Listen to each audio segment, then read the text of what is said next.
This is the Alhambra Investments Monthly Macro Monitor. I'm Bob Williams. We're going to talk about several things with Joe Calhoun today, but on our radar screen, the market new records. We're going to talk about tariffs and same song, another verse. People are starting to say it's different this time. So we're going to bring in Joe Calhoun, the CEO of Alhambra Investments. You've heard that song before, haven't you, Joe?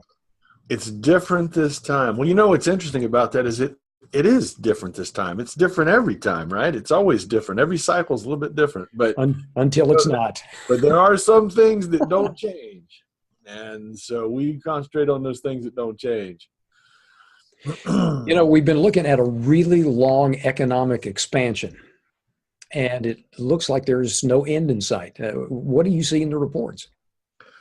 Well, we go through in these monthly reports, we go through each of the individual economic reports, but really the important stuff is the market indicators that we follow. And when we look at it right now, we use primarily the yield curve and credit spreads. Neither one of those things say anything that we're even close to recession. I mean, again, we've talked about this before. We could be as much as 2 years before recession at this point, and that assumes that current trends continue.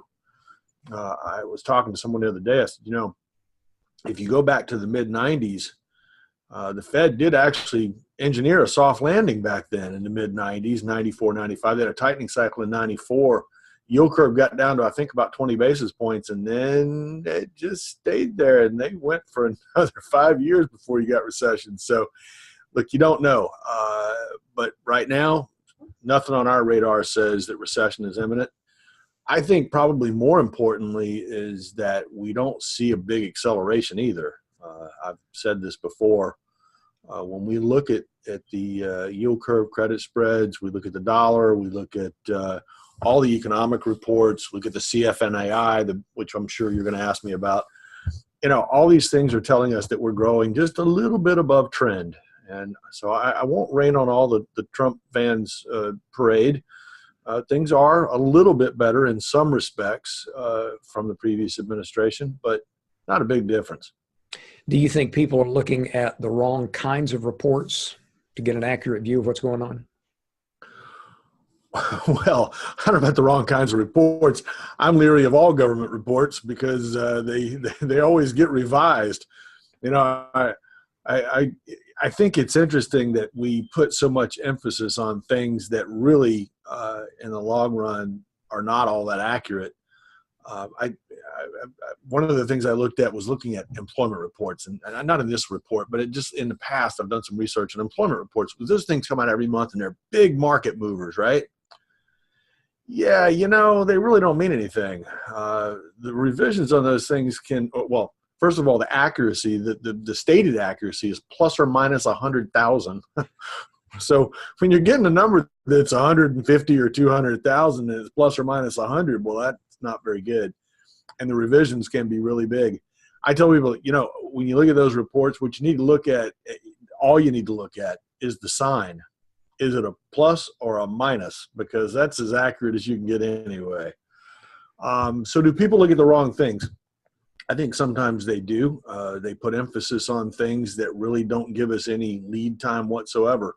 Look, this whole point of doing this monthly macro stuff, or macro in general, anybody that's looking at this stuff, the reason you're looking at it is trying to figure out, are you going to have a recession? And if you are, when is it going to happen?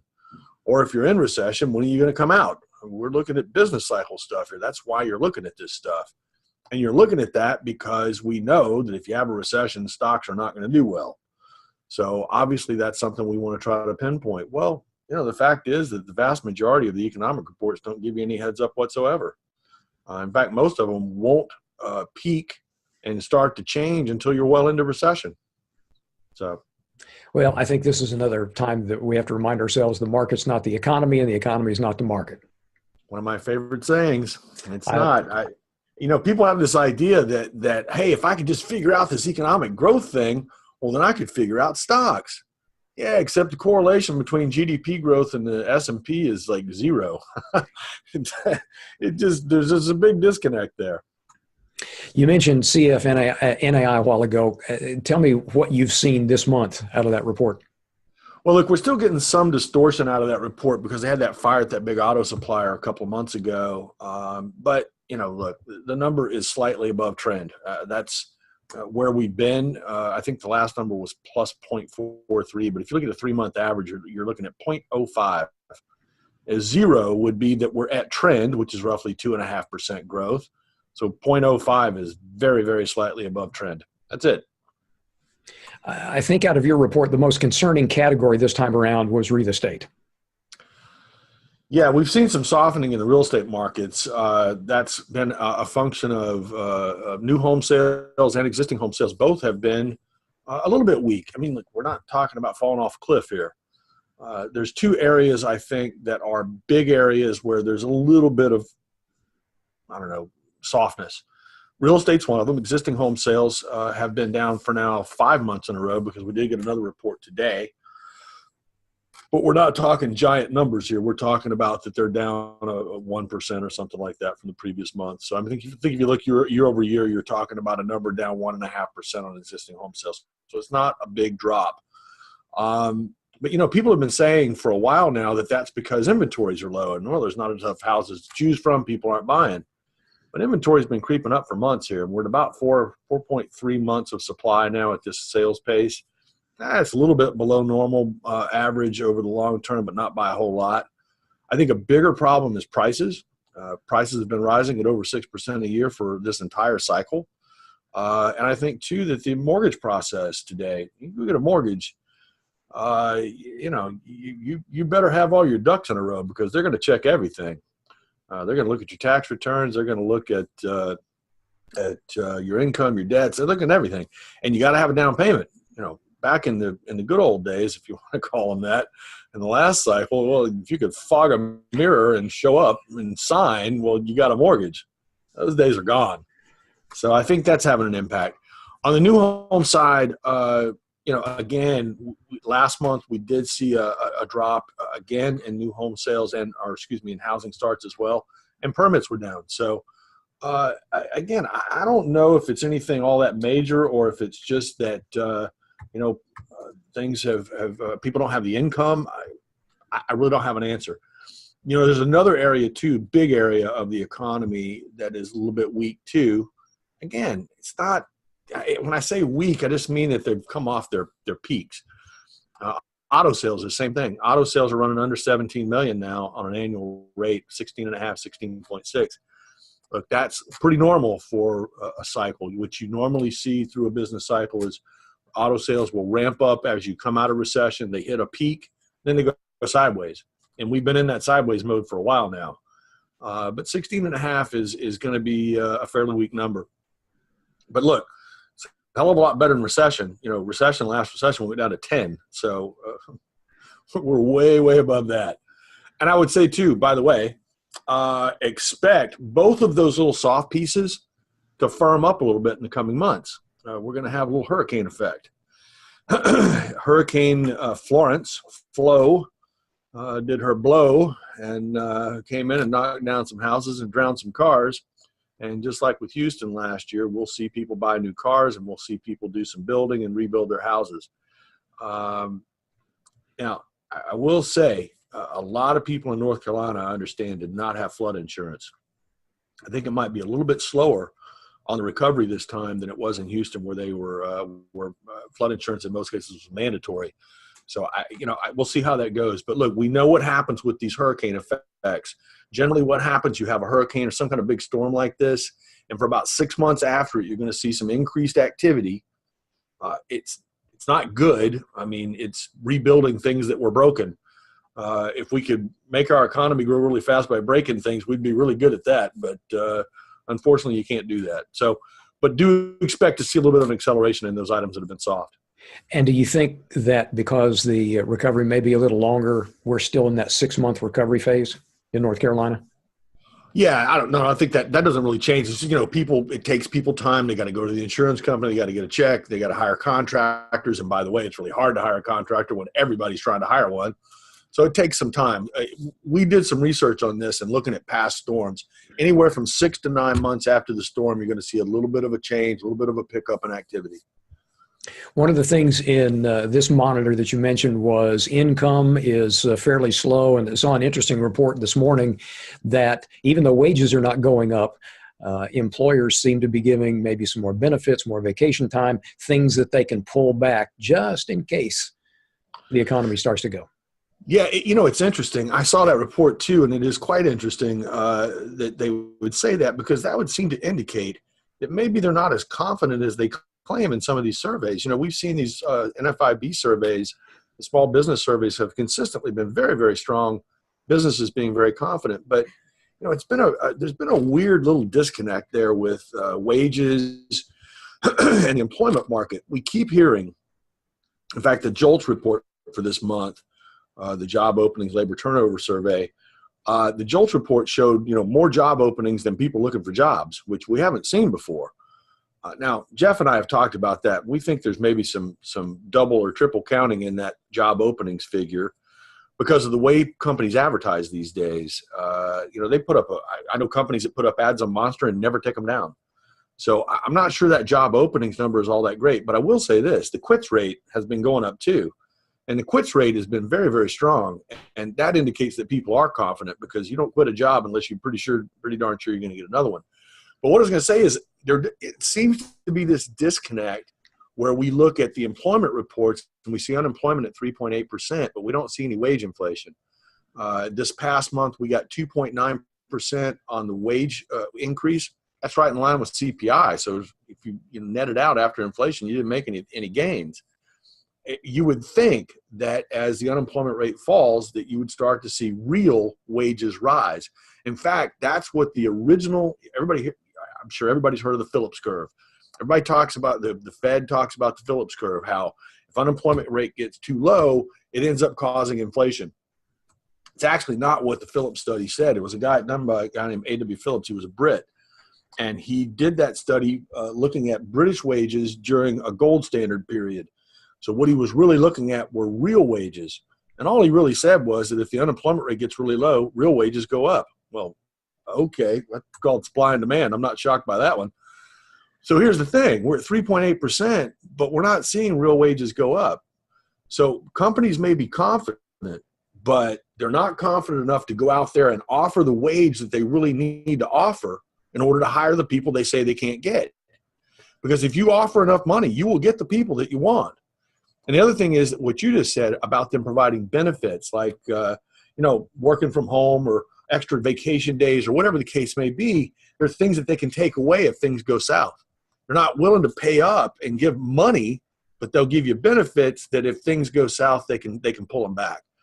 To me, that just speaks to a lack of confidence in the recovery. And I don't really understand how we get these consumer sentiment, consumer confidence, and NFIB small business surveys where everybody says they're really confident, but we don't really see it on the business side.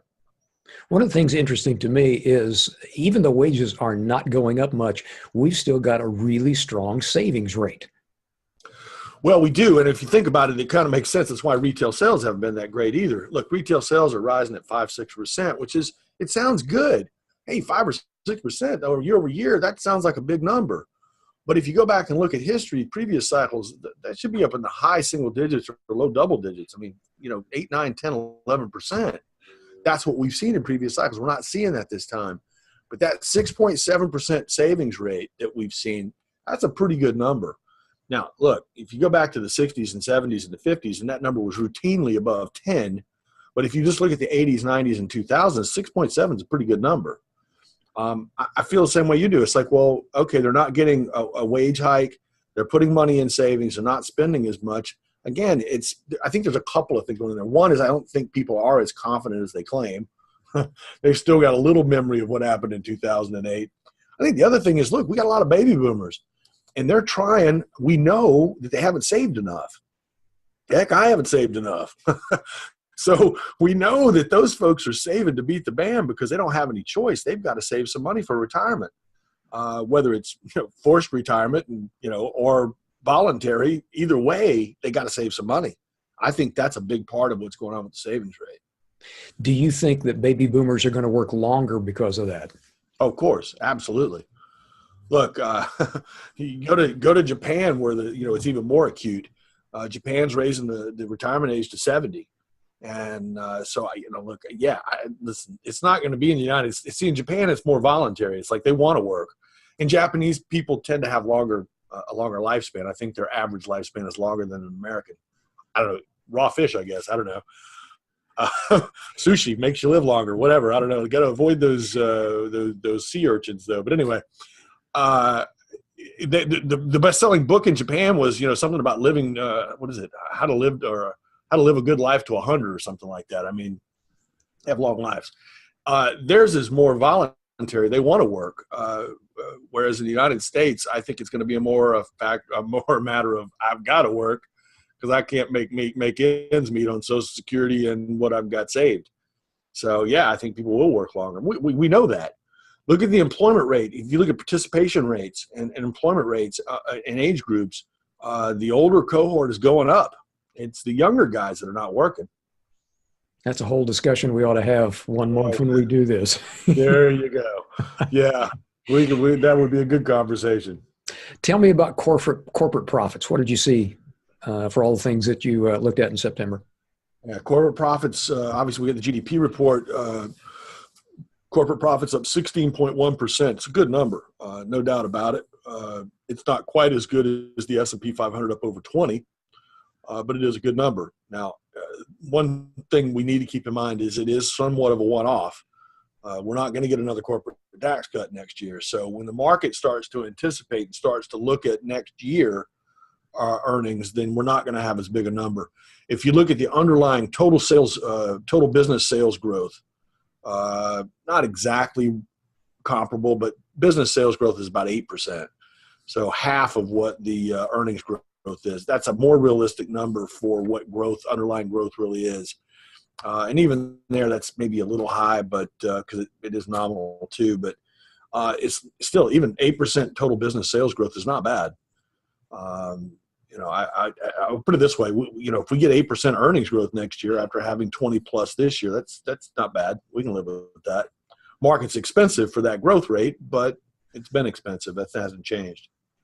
Another bright spot, productivity was up, and that's the first time in a long time. Yeah, I'm just gonna reserve judgment on that one.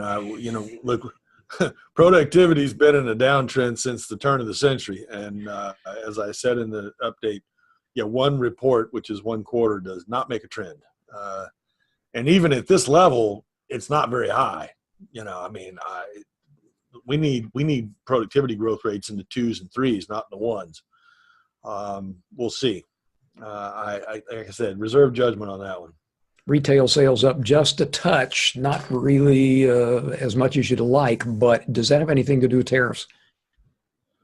Look, the tariff stuff is hard to figure out. We assume that people did some buying of some things in advance of the tariffs. We know it happened at the business level because we can see aluminum and steel inventories have gone up pretty significantly. On the retail side, maybe it's harder to tell. I do think that there's probably some advanced sales there. I thought what's interesting, though, really, in on the retail and the consumption side, I guess a better way to put it, looking at inventory to sales ratios and looking at inventories versus sales, wholesale sales are flat. Inventory to sales ratios have stopped going down. Now, inventory to sales ratios have been improving, meaning that sales were rising faster than inventory, which is a good idea or a good indicator of future production. It's because they're going to have to produce more to make up for the difference. Now that's starting to reverse. We're getting inventory growth greater than sales growth, and so the inventory to sales ratios have stopped falling. I don't know if that's tariff related or if it's going to continue. I will say this about tariffs. Ultimately, they are a tax, and they're a consumption tax. Now, we do know, too, that they are not as they have a bigger impact on people than if they were applied like a sales tax. Here's what I mean by that. A tariff is going to raise the price of the product, and it's going to be embedded in the price. Now, what happens is the price goes up, and it's just simple supply and demand. People buy less. Now, if you raise the sales tax where it's applied at the cash register, people don't think about the price increase until they get to the register to check out. and they go ahead and pay the sales tax. So this is actually kind of, in a way, worse than a straight sales tax or straight consumption tax because it's embedded in the price. It will have an impact. If we keep adding tariffs to goods, imported goods, it will have an impact on sales. I don't think there's any doubt about that. President Trump has made reducing the trade deficit a priority, which I think is dumb, but it's his priority. So I'll just say this. The only time in my adult life, I'm 57, that the trade deficit has fallen significantly is during recession. And I would just tell Mr. Trump that if he keeps adding tariffs to the economy, he's going to get his wish. We will have a lower trade deficit because we'll have a recession. So he needs to back off on that stuff, but apparently he's not listening to me. I tried calling last week and I didn't get an answer. I'll see if I can touch some of my contacts and get you in the door. All right, man. I know you're well connected, Bob. Yeah, but we try not to spread that around. Durable goods orders. Go ahead. Durable goods orders seem to be moving up a little bit. Is that a true trend, or is that another one of those one-offs? Well, look, the important stuff in the durable goods report was the core capital goods orders. Now, look, I don't want to get too excited yet. I try to keep myself in check. Core capital goods orders did make almost a new high here, and that's good news. The thing that we need, we talked about that productivity piece. We need productivity growing faster. Well, the only way you're going to get increased productivity is to invest in the economy. So investment is about capital goods. So core capital goods orders going up is good news. Now, it doesn't happen overnight. It's not like you get core capital goods going up and next quarter you're going to have an increase in productivity. It takes time, but you got to do these things. It's all connected, right? You've got the savings rate, which is at 6.7, which is a good number. There are people out there who would say, well, I wish people would spend more money and consume more. I don't think that's the way to go. Let's invest more, get our productivity up, and then we can consume more in the future. But this core capital goods number, that was the important thing. It's up 3 months in a row, making almost at a new high.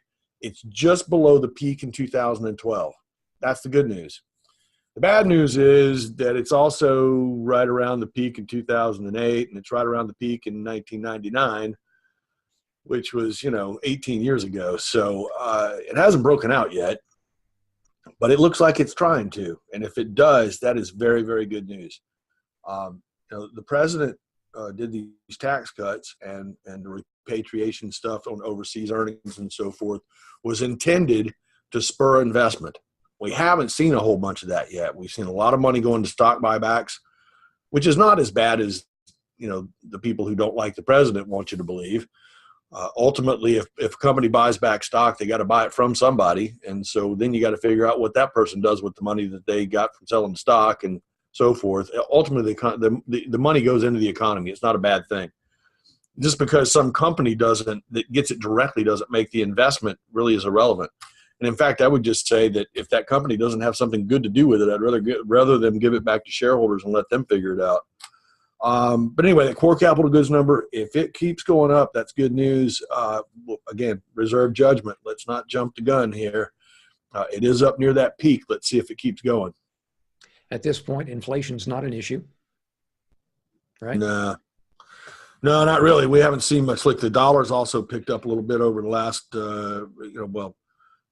this year the dollar's picked up some. Now, rising dollar tends to be disinflationary, primarily because of the impact it has on commodities. We don't really have an inflation problem right now, and I don't think we will. Now, having said that, the flip side of that is if the dollar goes down a bunch, you will get some inflation. And one of the things I have been watching very, very closely is the dollar. And the dollar was down pretty hard today. And it's quite interesting, tariffs, theoretically, if the U.S. imposes tariffs on another country, theoretically, it should make the dollar go up. Or more accurately, it makes the other currency go down because the other currency corrects down so that they can still compete by exporting things to the United States. In other words, the price doesn't change. Real price doesn't change. But the dollar has not been as strong as people think. The euro, we're back above 117 on the euro. We have been down to 113. But if you think about it, we went from 103 to 125 and back to 113. Now we're at 117. To me, it looks like a correction. Looks like to me like the dollar is going lower.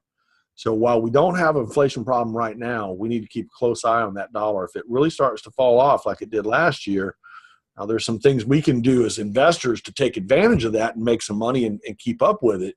But it will be inflationary, so we got to keep a close eye on that one. Last thing for you today, some things I've noticed. Crude is higher than it's been in a long time. Gold and silver are down. The Treasury's over 3%. Sort that out for me. Well, I think that you see treasuries and gold down. Treasuries and gold are down because people are embracing risk. Those things are safety items. Those are your life vests. You don't need gold and you don't need treasuries if you think the economy is going to go gangbusters and you can put money in stocks, which is what people are doing. I think it's just an asset allocation shift. People are selling safe stuff and buying risky stuff. We'll see if that pays off for them, but that is what's going on. Look, the 10-year above 3%. We're at 3.07 today. That's a new high for this move. We'll see if it hangs out up there for very long. I'm a little skeptical. I have said before, I think that about the max we can get out of this cycle will be around 3.25. I have some reasons for that, technical reasons, but also economic reasons. I'm not going to, we won't go through that long explanation, but I think 3.25 is about as high as we can go. So we're not that far from it.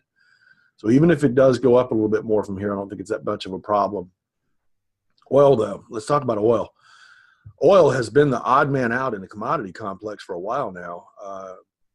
Dollar rallied this year, and generally you see commodities go down during that period, and this time it didn't happen. I mean, oil pulled off the high a little bit, but really didn't move with the rest of the commodity complex. I think there's a couple of things going on there. One is I think shale production, while it hasn't started to really fall off yet, I'm hearing some things that makes me think that maybe it's peaking.